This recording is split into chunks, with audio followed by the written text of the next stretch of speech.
Le marché crypto stagne depuis le crash de vendredi, mais on a quelques signaux intéressants et surtout des divergences entre Ethereum et Bitcoin. On n'a pas du tout le même graphique à court terme et on va aller voir aujourd'hui si on peut trouver des opportunités parmi tout ça.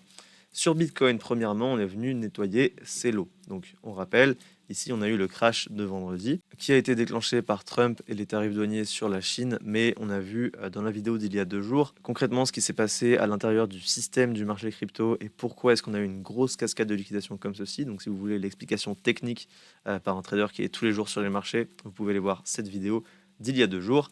Et ici, on est en train de stagner donc sur le niveau actuel. On a eu une première tentative de poussée ici, mais qui est venue se faire rejeter par cette zone grise. Je vais vous expliquer cette zone grise. Donc, c'est une imbalance en daily. Et cette zone d'imbalance a été cassée à la baisse par une autre imbalance. Donc, on appelle ça un BPR, Balance Price Range. C'est une zone qui devait absolument tenir. Donc, c'est une zone de fair value gap qui devait absolument tenir en tant que support comme ceci et qui a été transpercée par une autre zone de fair value gap. Et donc, ça crée une zone de résistance majeure pour le prix. C'est ce qu'on voit ici. On s'est fait rejeter une première fois dans cette zone. Donc maintenant, on est venu nettoyer les lots qui étaient ici. On avait beaucoup de liquidités à nettoyer, beaucoup de stop acheteurs. Et donc, c'est ce qu'on est venu faire. Maintenant, c'est une petite mèche. Moi, j'aurais aimé quelque chose d'un peu plus profond que ça, comme ceci par exemple. Pour pourquoi pas revenir tester les 50% de la mèche du crash de vendredi. Ça aurait été intéressant. Maintenant, est-ce que le bottom est là? Personnellement, j'ai du mal à y croire. Ce nettoyage est un peu petit. Et sur certains exchanges, il peut ne pas être fait du tout. On a peu de volume ici sur cette bougie. Donc voilà. Moi, je ne pense pas que ça suffira. Maintenant, ça peut totalement suffire. On attend des confirmations. Alors, qu'est-ce qu'on peut avoir comme confirmation? Déjà, on voit ici une zone de fair value gap en 4 heures que je vais matérialiser comme ceci. Ça, c'est une zone de résistance. Si on vient clôturer en 4 heures au-dessus de cette zone, c'est un premier signal positif. Si on zoome en 1 heure ici, on peut avoir quelques niveaux qui peuvent être pris comme des confirmations. Par exemple, ici, on est venu faire un nouveau plus bas par rapport à ce plus bas. Donc techniquement, on continue la structure baissière, même si on n'a pas eu de clôture. Donc s'il y a une clôture ici en 1 heure au-dessus des 113 500 dollars, c'est positif, mais c'est pas vraiment une structure de marché que j'aimerais voir. Moi, ce que j'aimerais vraiment voir, c'est quelque chose comme ceci, avec une clôture en 4 heures sous ce niveau des 109 500 dollars. Et ensuite, donc si je reviens en 4 heures, ce sera plus simple pour vous montrer. Ensuite, avoir vraiment quelque chose qui peut nous faire comme ceci avec une clôture en 4 heures au-dessus des 115 900 dollars. Alors là, ce serait une inversion de structure en haut time frame qui serait vraiment puissante et qui pourrait nous permettre d'avoir une petite correction comme ceci, par exemple en ABC avec zone OTE qui serait à peu près ici visuellement, et donc de rentrer longue ici avec un stop par exemple ici et d'aller target des nouveaux ATH sur Bitcoin. Ici, je vous ai montré le scénario idéal pour un acheteur, mais ici, jusqu'à preuve du contraire, la tendance elle est baissière. On n'est pas venu l'inverser, donc on peut totalement continuer à la baisse comme ceci. Moi, c'est les niveaux que j'attends pour avoir une confirmation, mais si je n'ai pas de confirmation, je ne rentre tout simplement pas.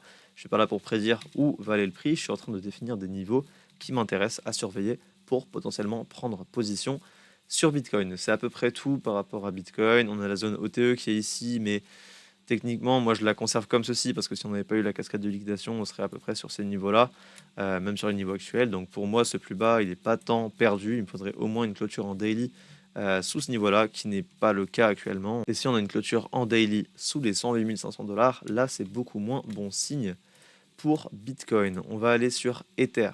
Ether, c'est complètement différent parce que Bitcoin est venu nettoyer ses plus bas et Ether, on est vraiment en train de compresser ici. Vous voyez qu'on fait des plus hauts de plus en plus bas et des plus bas de plus en plus hauts.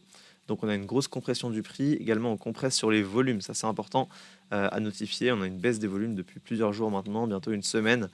Ça montre qu'il y a un gros mouvement en préparation et donc qu'on a des stops qui s'accumulent des deux côtés.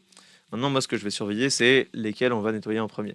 Par exemple, moi, je préférerais qu'on vienne d'abord nettoyer ce plus bas, ce qui nous ferait une correction en A, B, puis C. Donc, c'est une correction en vague d'Elliott. C'est un concept que j'utilise pas mal, surtout pour les corrections. Ça évite de se faire piéger en essayant de long ici, avec un stop ici, et donc de target plus haut, alors qu'en fait, on va simplement faire une A, B, et puis C, et donc venir prendre votre stop avant de repartir vers le haut. Donc, c'est pour ça que c'est important de surveiller ces corrections en ABC. Et donc, ce serait vraiment le setup parfait qui nous permettrait de rentrer sur le niveau actuel avec un stop ici. Donc, à 3850 dollars, c'est une bonne entrée selon moi, ou en dessous, avec une invalidation au niveau des 3650 dollars et target potentiellement les 4800, voire encore plus haut. Maintenant, on a défini un scénario. Le deuxième, c'est qu'on vient de nettoyer ici d'abord, donc c'est pas forcément négatif. Par contre, sur ces niveaux-là, faut pas se faire rejeter. Parce que si on fait quelque chose comme ceci et qu'on vient ensuite sous ce plus bas, là, c'est vraiment pas positif et c'est vraiment direction les 3 400 $ minimum, selon moi. Personnellement, c'est pas forcément le biais que j'ai sur Ethereum. Pour moi, Ethereum est toujours bullish pour cette fin d'année 2025 et j'aimerais vraiment voir quelque chose comme ceci qui me permettrait de rentrer longue et donc de target beaucoup plus haut sur Ethereum. Pareil ici, je vous ai mis une zone grise. On va aller voir ensemble ce que c'est.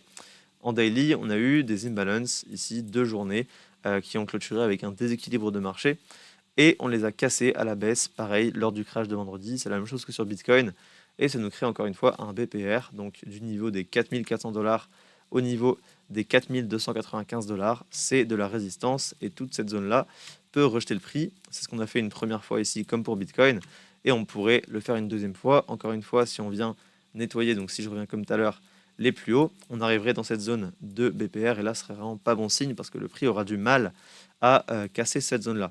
Et donc, on a de fortes chances, si on fait ça, d'ensuite se faire rejeter. Si on se fait rejeter jusqu'à là, RAS, on peut totalement rebondir là-dedans. Mais par contre, si on perd le plus bas ici, comme je dis, c'est beaucoup moins bon signe. La seule nuance qu'on peut avoir, si on part directement vers le haut, donc comme ceci, ce serait vraiment de casser le niveau des 4 420 $ qui nous sortirait de ce BPR. Et là, par contre, ça change tout. Parce que si on est passé plus bas et qu'on vient directement clôturer ici, ça nous montre un momentum bullish très fort et donc un potentiel run par le haut directement sans retracement, ce qui est totalement possible dans l'état actuel des choses. Pour terminer la vidéo et pour récompenser ceux qui sont restés jusqu'à la fin, petit bonus par rapport à IMO, c'est une crypto du secteur RWA. Comme vous le savez, je suis très investi dans ce projet-là.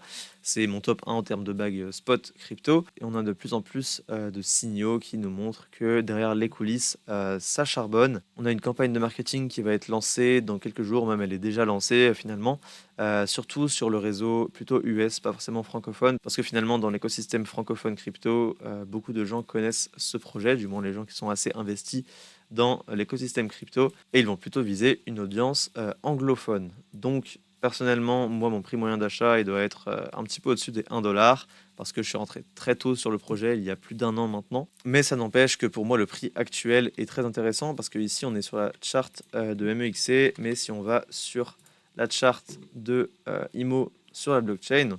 On aura la charte complète depuis la migration sur Base, donc il y a un an. Ici, je suis en daily. On peut voir ici qu'on a une grosse compression sur le prix. On avait fait un très beau run il y a un an, donc en fin d'année 2024, jusqu'au 4,15 $. Ouais, c'est ça. C'est l'ATH de IMO à 4,15 $. Et donc, on a eu une belle phase de latéralisation, ce qui permet une belle compression sur le prix. Le crash de vendredi ne nous a pas trop affecté. Donc voilà, personnellement, j'ai une grande confiance dans ce projet, c'est pour ça que je vous en parle. Et pour moi, c'est la prochaine crypto qui peut faire un x10 très facilement et très rapidement d'ici la fin de l'année 2025. Ce n'est pas un conseil en investissement, je suis personnellement investi dans le projet, donc évidemment que j'ai un intérêt à vous en parler, je tiens à être très clair là-dessus. Je vous ai fait également une vidéo sur ce projet pour ceux que ça intéresse, qui a été publiée il y a 5 semaines environ, je vous laisse descendre dans les vidéos, et vous aurez toutes les explications concernant ce projet. Donc je vous laisse faire vos propres recherches concernant IMO, je vous invite à liker, vous abonner, à commenter, et moi je vous dis à la prochaine pour une analyse du marché crypto.